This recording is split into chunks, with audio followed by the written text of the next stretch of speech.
Hello guys, welcome back to my channel. কেমন আছো তোমরা সবাই? নিশ্চয়ই ভালো আছো, আর আমি তো সব সময় ভালো থাকি। সো আজকে আমার ছোট্ট মনুর 25তম বার্থডে।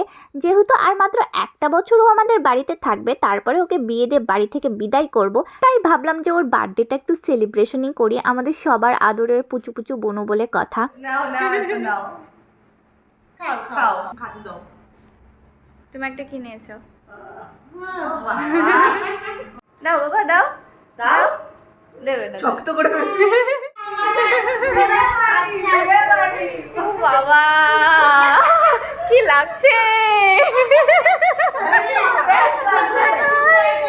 তোমাদেরকে তো আগেই বলেছিলাম যে আমার জেঠিমা কাকিমারা আমাকে এত সাপোর্ট করে বলার মতন না। এদের আলমারি ভর্তি ভালো ভালো শাড়ি গয়না থাকা সত্ত্বেও সবসময় এরা নর্মালি থাকে। আমিও বলেছিলাম যদি তোমরা ভালো করে না সাজো তাহলে কিন্তু আমি বার্থডেতে অ্যাটেন্ড করব না। তাই দেখো আমার জেঠিমা কাকিমারা কত সুন্দর করে সেজেছে। সো আমার জেঠিমা আর কাকিমাদের কেমন লাগছে অবশ্যই কিন্তু কমেন্টে জানিও। সো এখানে রয়েছে বড় মা, মেজো মা, সেজো মা আর ছোটো মা, আরও অনেকগুলো মা রয়েছে। তারা একটু ব্যস্ত ছিল বলে বার্থডেতে আসতে পারিনি। এদিকে আনসুর অবস্থা তো গরমে একদম খারাপ হয়ে যায়, ও একদমই থাকতে চাচ্ছিল না। তারপরে ও বাড়ি চলে যায় আর আমরা সবাই ওকে রেখেই কেক কাটি। বিমানে নিয়ে আসো। Happy birthday to you. Happy birthday to you. Happy birthday. যেটি মানে তো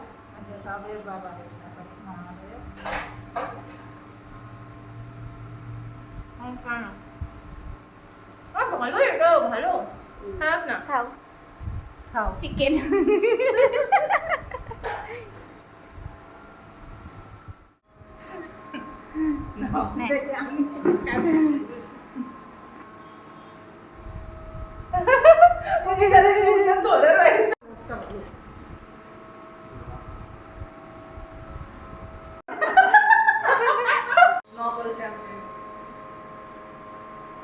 একদম হালকা সফট, একদম বাটারস্কচ। বাটারস্কচ হচ্ছে এটা।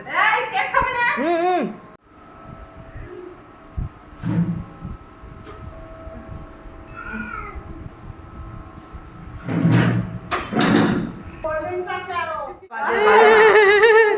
না হাই একটু কেক দে আমারে।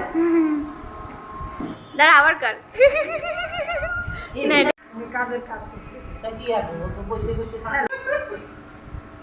নাসা মনে কি আবার? নাচো, একটু নাচো।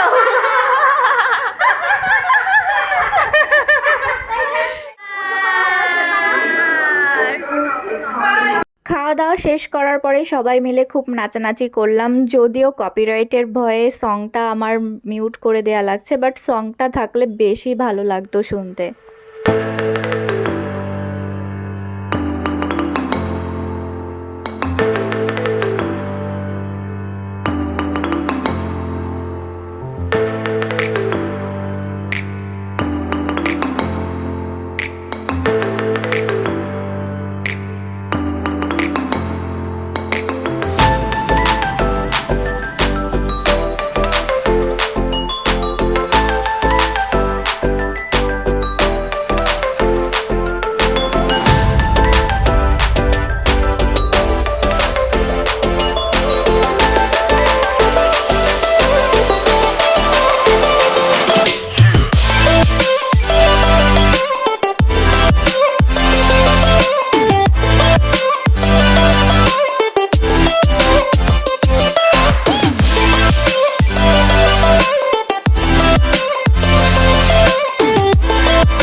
আমার সবথেকে প্রিয় ঠাকুমা আমাদের ছেড়ে চলে যায়, তার পরপরই কিন্তু আমাদের কাকুও আমাদের ছেড়ে চলে যায়, মানে মুন্নুর বাবা।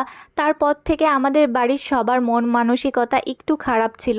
তো অনেক দিন পর আমরা সবাই মন খুলে একটু এনজয় করলাম, সবার মুখে খুব হাসি ছিল, যেটা দেখে আমার অনেক ভালো লাগছিল। আসলে আমরা সবাই একদিন না একদিন এই পৃথিবী থেকে চলে যাব, তাই আমি মনে করি যে যতদিন পর্যন্ত আমরা এই পৃথিবীতে আছি একটু হাসি খুশিতে আমরা জীবনটা কাটাই। আর প্রবলেমস সেটা কার লাইফে নেই বলো, আমাদের সবার লাইফে এই প্রবলেমস, কষ্ট, দুঃখ সব কিছু রয়েছে। যেখানে ভগবানের এত অবতার তারাও কষ্ট পেয়েছে, সেখানে আমরা তো তুচ্ছ জীব মাত্র। তাই সব কিছু ইগনোর করে একটু ভালো থাকার চেষ্টা করো, দেখো জীবনটা অনেক সুন্দর। সো গাইস, এভাবে আজকের দিনটা আমরা সবাই মিলে অনেক এনজয় করলাম। আর সামনেই তো আসছে সেপ্টেম্বর, সেপ্টেম্বর মানেই আমার ছোট্ট বুকু সোনার হ্যাপি বার্থডে, তারপরে আবার দুর্গা পুজো, মানে সামনে আরও অনেক এনজয় রয়েছে। সো গাইস, তাহলে আজকের মতন ভিডিওটা আমি এখানেই শেষ করছি। কেমন লাগলো অবশ্যই কিন্তু কমেন্টে জানাইও, আর যদি ভালো লেগে থাকে তাহলে লাইক আর শেয়ার করতে কিন্তু একদমই ভুলবে না। তাহলে আজকের মতন এই পর্যন্তই, আবার দেখা হচ্ছে নতুন নতুন ভিডিও নিয়ে। Bye bye.